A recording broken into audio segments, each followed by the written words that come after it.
Hello, guys. Sanjay here with KMF Business Advisors. Today, we're going to talk about case studies. Number two.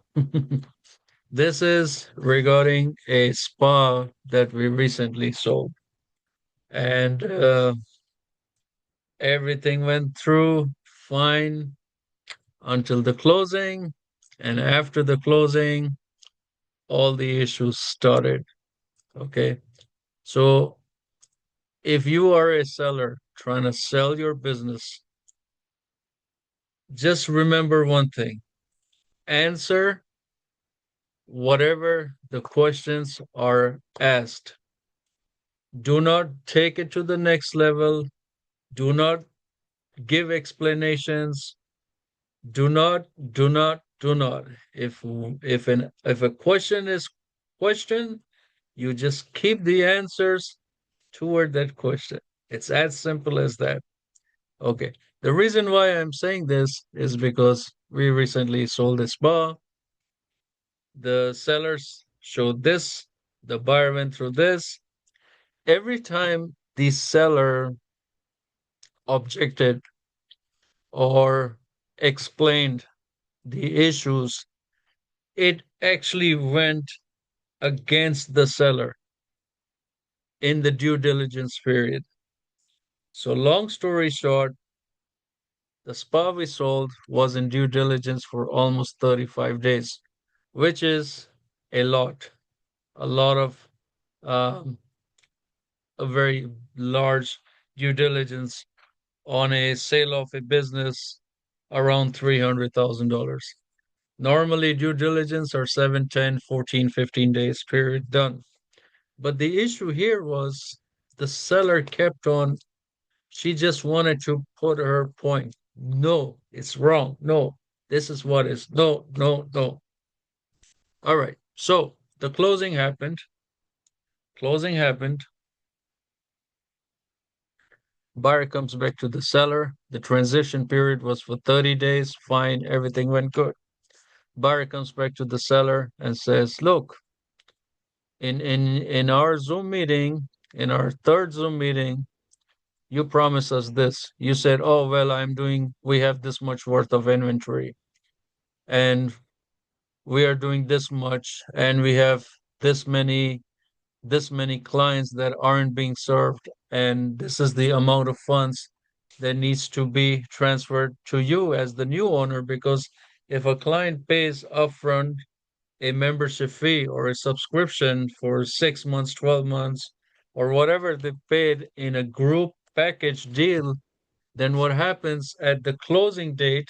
Either the seller has to refund back to the clients, or the seller takes the credit of what's unused and transfer it to the new buyer. Okay. So, and then the next issue was the inventory.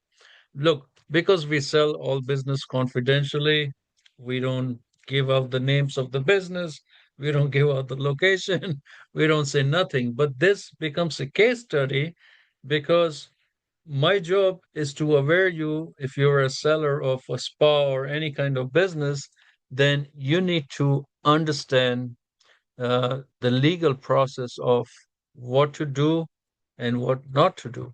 Okay. So what happened was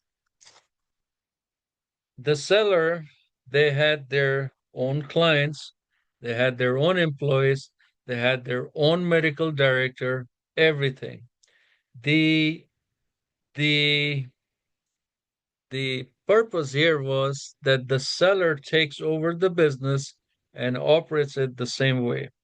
Now, what happened here and what normally happens with a lot of buyers is that when a new buyer comes, they don't understand the concept how it was run previously. So what they do is they come in and they start making changes. And as soon as they start making changes, guess what? Everything collapses. Everything goes upside down because the way the original seller was running the business and was bringing in, close to million and a half dollars worth of gross sales per year, that all of a sudden, so basically, let's say 1.5 million. So basically, $125,000 sales every single month. That $125,000 sales went from there to under 20,000 a month in sales. And why? It's because of the changes that the new buyer made. But because the seller kept on explaining to that buyer, no, that is what jeopardized the whole business sale. So now we have a buyer who recently bought the business, 300 and change. The business was doing close to 1.4 million in sales.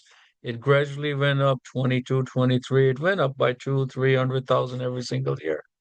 And what happened was what's happening now is they are under legal issues because the buyer is claiming one thing, the seller is claiming one thing. So the reason why I'm sharing this is how do you as a seller protect yourself from issues happening later on?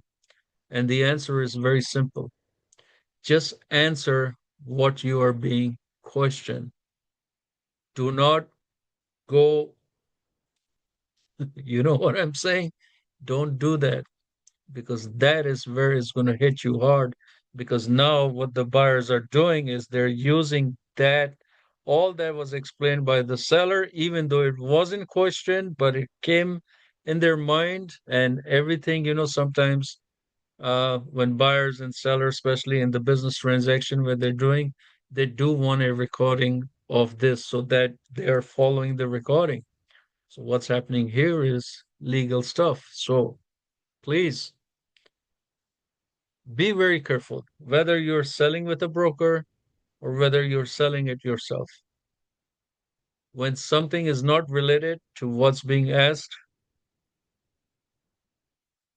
zip it. All right. Any questions or concerns, please give me a call, 954-864-9161. Once again, this is Sanjay with KMF Business Advisors. Thank you for watching. Bye bye.